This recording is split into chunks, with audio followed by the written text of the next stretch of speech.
एक गांव में उत्सव मनाया जा रहा था। सभी लोग उत्सव में गए हुए थे क्योंकि यह एक तरह का ऐसा उत्सव था जिसमें गांव के लोग भाग लिया करते थे। यह साल भर में एक ही बार लगाया जाता था।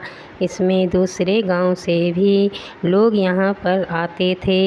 यह कुछ गांव को मिलाकर ही मनाया जाता था और यह लगभग 1 महीना तक ऐसे ही चलता रहता था। उसी गांव में एक परिवार रहता था। उस परिवार में माता पिता और एक उनका लड़का रहता था। वह परिवार बहुत ही गरीब था। कभी कभी ऐसा होता था कि उन्हें सिर्फ एक दिन में एक ही बार भोजन मिलता था। उनके लिए उस उत्सव में जाना तो बेकार ही था। जब भूख लगती और कुछ भी खाने को नहीं मिलता है तो कोई भी उत्सव तो उसका महत्व नहीं रखता है। उस पूरे गांव में वही एक परिवार था जिसके पास धन की बहुत अधिक कमी थी और वह कमी शायद पूरी नहीं होने वाली थी। वह परिवार अब बैठा हुआ बात कर रहा था कि इस तरह हमारा जीवन कैसे चलेगा। शाम हो चुकी थी, तभी दरवाजे पर एक महात्मा आए। उनके माथे पर तेज था। उन्हें देखकर उन्हें बहुत अच्छा महसूस हो रहा था। तभी अंदर से उनका लड़का आया और पूछा कि महाराज, आप यहाँ पर कैसे आए हैं। तभी महाराज जी बोले कि मैं तो तुम्हें बहुत अच्छी तरह जानता हूँ, लेकिन लड़का उन्हें पहचान नहीं पा रहा था। तभी लड़के ने अपने पिताजी को बुलाया और कहा कि बाहर एक महात्मा आए हैं, आप उन्हें जानते हैं क्योंकि मैं तो उन्हें नहीं पहचान पाया। तभी पिताजी उन्हें देखने के लिए बाहर आए और वो भी उन्हें नहीं पहचान पा रहे थे। लेकिन जैसे ही महात्मा ने उन्हें कुछ और परिचय दिए तो वह समझ तो नहीं पाए थे, लेकिन जब वह इतना जानते हैं तो हो सकता है कि वह हमें भी जानते हों।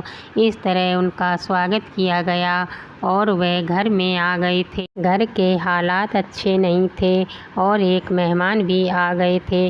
उन्हें यह भी नहीं पता था कि अब क्या होगा। तभी महात्मा बोले कि हम यहाँ से गुजर रहे थे, तभी तुम्हारी याद आई और हमें लगा कि तुमसे मिले भी बहुत साल हो गए हैं। तभी हमने विचार बनाया कि मिलकर ही चला जाए। तभी लड़के की माता ने कहा कि कुछ खाने की तैयारी करनी चाहिए। वह मेहमान भी भूखे होंगे, उन्हें भी कुछ खाने को देना चाहिए, लेकिन हमारे पास तो कुछ भी खाने को नहीं है। लड़के ने कहा कि हमें कुछ तो करना ही होगा। तभी बड़ी मुश्किल से एक आदमी का ही भोजन बन सकता था। उन्होंने ऐसा ही किया था।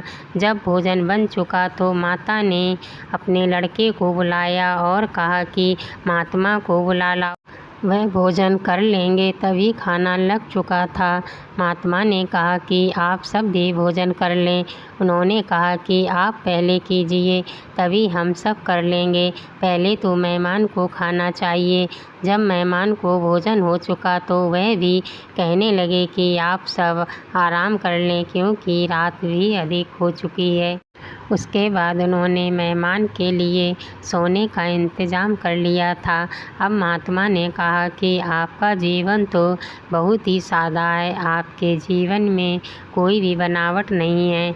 आज की ज़िंदगी में तो बहुत दिखावा हो गया है। सभी लोग अब दिखावे में जीते हैं, लेकिन मुझे तो यह जीवन बहुत अच्छा लगा था। आपका व्यवहार बहुत अच्छा है। तभी मेहमान ने कहा कि आप भी अब भोजन कर लें, आपने अभी तक नहीं किया है। वह आदमी नीचे गया और पूछा कि कुछ खाने में है। तभी जब उन्होंने खाने के बर्तन में देखा तो वह बर्तन सोने चांदी से भरे हुए थे। उन्होंने जितने भी बर्तन देखे उनमें से यह सब था। यह सब देखकर सभी लोग हैरान थे, लेकिन वह समझ चुके थे कि वह कोई साधारण इंसान नहीं है, बल्कि हमारी मुसीबत को दूर करने आए हैं। सभी लोग उनसे मिलने के लिए छत पर गए थे, पर जब वह वहाँ पर पहुँचे तो वहाँ पर कोई नहीं था। वह अब जा चुके थे। उन्हें बहुत बुरा लग रहा था कि मेहमान अब वहाँ पर नहीं थे, बल्कि उनके जाने का रास्ता घर में से होकर जाता था, लेकिन किसी ने भी उन्हें जाते हुए नहीं देखा था। लड़के ने कहा कि वह महान महात्मा थे, लेकिन पिताजी ने कहा कि वह भगवान ही थे जो हमारी मदद करने आए थे। सभी लोग बहुत खुश थे, इस वजह से नहीं कि उन्हें धन मिला था, बल्कि वह जीवन में भगवान से मिले थे, उन्हें भोजन कराया था। वह इस बात से बहुत खुश थे, क्योंकि इंसान जीवन भर कोशिश करने पर भी वह भगवान से नहीं मिल पाता है। भगवान भी उन्हीं को दर्शन देते हैं जो उन्हें सच्चे मन से मानते हैं। वही लोग जीवन को सफल बना सकते हैं। इसलिए हमें अपने जीवन में कभी भी घमंड को अपने पास नहीं आने देना चाहिए। जो व्यक्ति घमंड करते हैं वह जीवन में कभी भी भगवान को नहीं पा सकते हैं। हमें जीवन में मदद करनी चाहिए, जितनी हो सके मदद करें, क्योंकि यह हमारे जीवन को सफल बना सकती है। हमें हमेशा दिखावे को दूर रहना चाहिए, यह हमें सही राह से दूर रखता है।